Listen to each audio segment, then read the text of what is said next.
అద్భుతమైన ఆభరణాలు, కొత్త కలెక్షన్ మరియు ఆఫర్లు. CMR legacy of jewellery.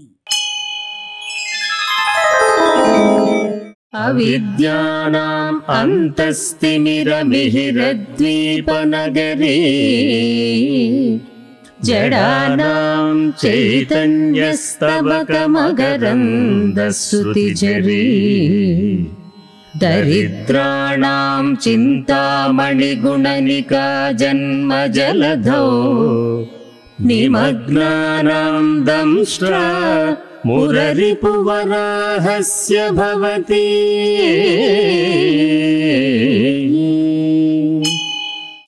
అవిద్యానాం అంతస్తిమిరమిహిరద్వీపనగరీ జడానాం చైతన్యస్తవకమకరందశ్రుతిఝరీ దరిద్రాణాం చింతామణిగుణనికా జన్మజలధౌ నిమగ్నానాం దంష్ట్రా మురరిపువరాహస్య భవతి.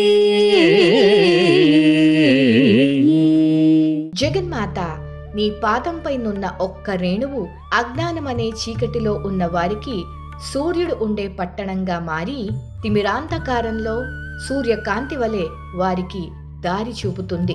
జగజ్జనని, నీ పాదకమల పరాగ రేణువు జడత్వంతో ఉన్నవారికి ఆత్మ ప్రబోధాన్ని, మందబుద్ధులకు చైతన్యమనే కల్పవృక్ష పుష్పగుచ్చము యొక్క తేనెగా మారుతుంది.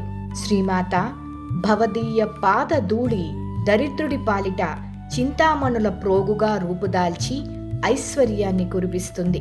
సంసార సాగరంలో కొట్టిమిట్టాడుతున్న వారికి యజ్ఞ వరాహ రూపి అయిన విష్ణు యొక్క స్థలంగా మారుతుంది. ఈ భవసాగరంలో మునిగిపోతున్న వారికి విష్ణుమూర్తి యొక్క వరాహవతారంలో శ్రీహరి దంష్ట్రగా వారిని ఉద్ధరిస్తుంది అని శంకరుల భావం. సౌందర్య లహరిలోని ఈ శ్లోకం పఠిస్తే ఈ శుభ ఫలితం మనకు లభిస్తుంది. వేదాలపై పూర్తి అవగాహన, ప్రత్యేకంగా అద్భుతమైన వేదజ్ఞానం లభిస్తుంది. విద్య, సంపద, అభివృద్ధి. అవిద్యానాం అంతస్తిమిరమిహిరద్వీపనగరీ జడానాం చైతన్యస్తవకమకరందశ్రుతిఝరీ దరిద్రాణాం చింతామణిగుణనికా జన్మజలధౌ నిమగ్నానాం దంష్ట్రా మురరిపువరాహస్య భవతి.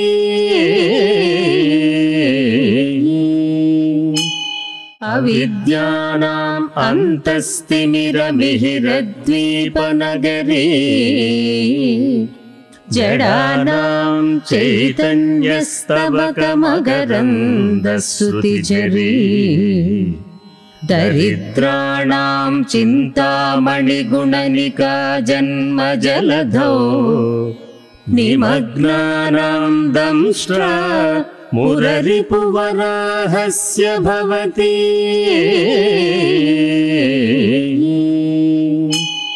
అవిద్యానాం అంతస్తిమిరమిహిరద్వీపనగరీ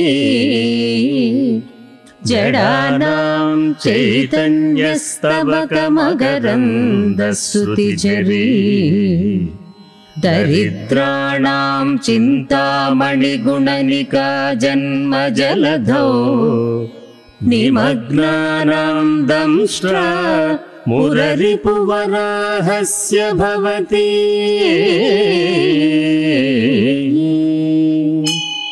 అవిద్యానాం అంతస్తిమిరమిహిరద్వీపనగరీ జడానాం చైతన్యస్తవకమకరందశ్రుతిఝరీ దరిద్రాణాం చింతామణిగుణనికా జన్మజలధౌ నిమగ్నానాం దంష్ట్రా మురరిపువరాహస్య భవతి.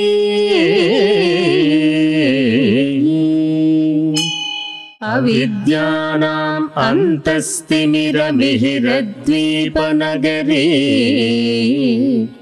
जडानां चैतन्यस्तबकमकरन्दश्रुतिझरी दरिद्राणां चिन्तामणिगुणनिका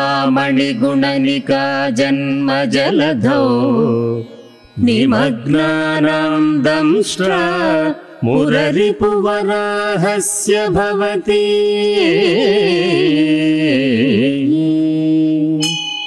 अविद्यानाम् अन्तस्तिमिरमिहिरद्वीपनगरी जडानां चैतन्यस्तबकमकरन्दश्रुतिझरी दरिद्राणां चिन्तामणिगुणनिका जन्मजलधौ निमग्नानां दंष्ट्रा मुररिपुवराहस्य भवति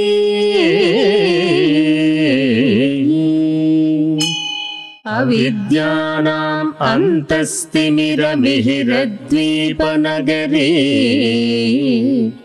जडानां चैतन्यस्तबकमकरन्दश्रुतिझरी दरिद्राणां चिन्तामणिगुणनिका जन्मजलधौ निमग्नानां दंष्ट्रा मुररिपुवराहस्य भवति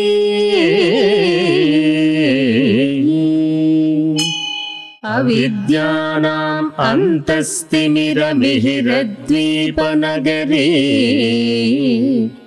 जडानां चैतन्यस्तबकमकरन्दश्रुतिझरी दरिद्राणां चिन्तामणिगुणनिका जन्मजलधौ निमग्नानां दंष्ट्रा मुररिपुवराहस्य भवति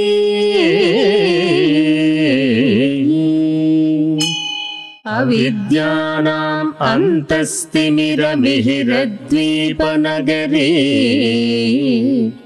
जडानां चैतन्यस्तबकमकरन्दश्रुतिझरी दरिद्राणां चिन्तामणिगुणनिका जन्मजलधौ निमग्नानां दंष्ट्रा मुररिपुवराहस्य भवति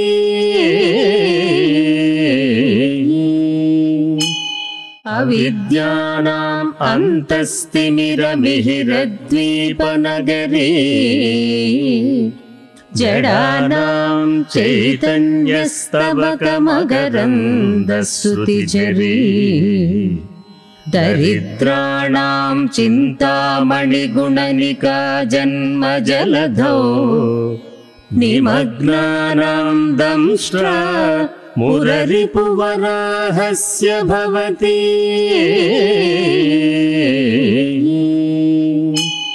अविद्यानाम् अन्तस्तिमिरमिहिरद्वीपनगरी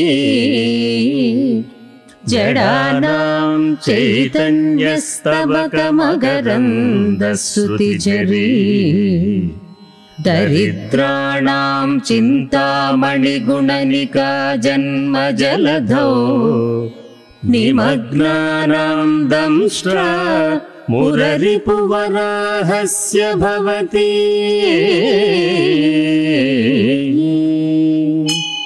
अविद्यानाम् अन्तस्तिमिरमिहिरद्वीपनगरी जडानां चैतन्यस्तबकमकरन्दश्रुतिझरी दरिद्राणां चिन्तामणिगुणनिका जन्मजलधौ निमग्नानां दंष्ट्रा मुररिपुवराहस्य भवति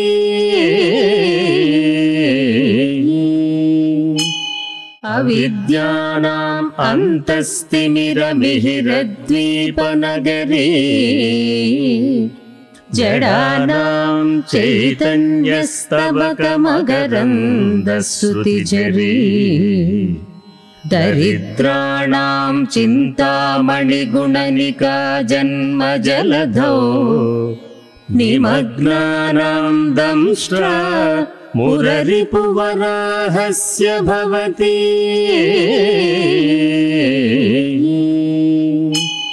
अविद्यानाम् अन्तस्तिमिरमिहिरद्वीपनगरी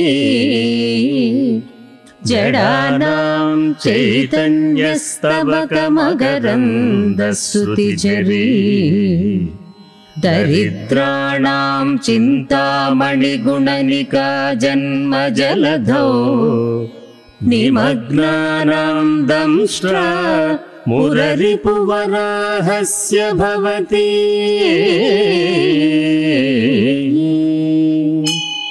अविद्यानाम् अन्तस्तिमिरमिहिरद्वीपनगरी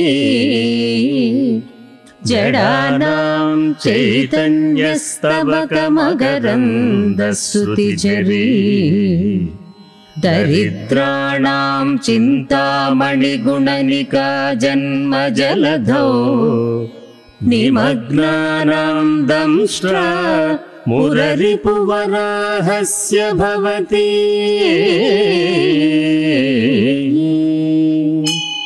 अविद्यानाम् अन्तस्तिमिरमिहिरद्वीपनगरी जडानां चैतन्यस्तबकमकरन्दश्रुतिझरी दरिद्राणां चिन्तामणिगुणनिका जन्मजलधौ निमग्नानां दंष्ट्रा मुररिपुवराहस्य भवति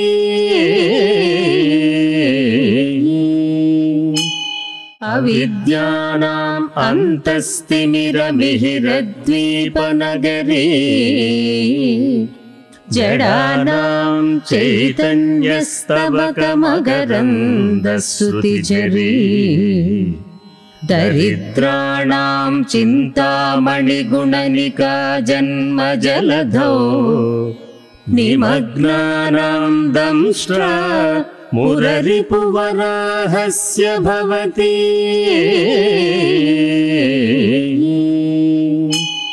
अविद्यानाम् अन्तस्तिमिरमिहिरद्वीपनगरी जडानां चैतन्यस्तबकमकरन्दश्रुतिझरी दरिद्राणां चिन्तामणिगुणनिका जन्मजलधौ निमग्नानां दंष्ट्रा मुररिपुवराहस्य भवति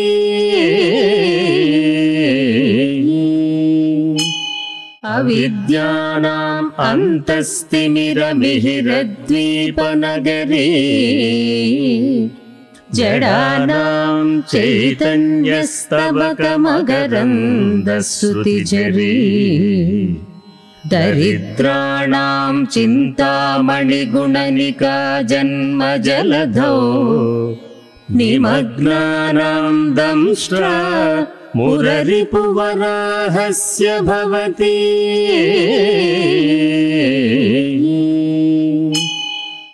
మీరు నేర్చుకున్న శ్లోకాన్ని తప్పులు లేకుండా పాడి మొబైల్లో రికార్డ్ చేసి మీ పేరు ఊరి పేరుతో ఈ నంబర్కి వాట్సాప్ చేయండి. అందులోంచి ఎంపిక చేసిన వాటిని మన భక్తివన్ ఛానల్లో ప్రసారం చేస్తాం.